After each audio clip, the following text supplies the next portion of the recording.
বাজান তুই কনে? আব্বা আমি তো আল্লাহ যে চড়া মজুর আছি বই দেখবেন নাকি? তুই তাড়াতাড়ি আয়, আমাকে মারি একবারে জান শেষ করে আলাইছে, বস খালাইছে বাবা। কি এটা কোনো কথা কইলে আব্বা তুমি? হ্যাঁ এটা তোমার কি শুনাইলে আমাক? হ্যাঁ রাহো আমি এখন আসতেছি। কি আছে বন্ধু? আরে বন্ধু এটা আমি কি শুনলাম? আমার বাপের গায়ে হাত দিছে, এত বড় সাহস! এটা শোনার আগে আমার মরণ হলো নাকি? আমি কি এখন পাইছি আছি নাকি?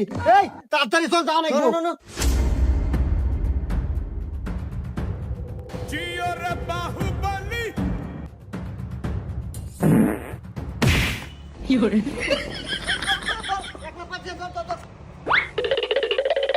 আজকে জীবন আর শেষ করে দেবো, চল। আব্বা তোমাকে কেন মারছে? তুমি খালি একবার কও, ওর জীবন আজকে আমার হাতে। বাজান আচ্ছু তুই, আমাকে মারছে তোর মাও।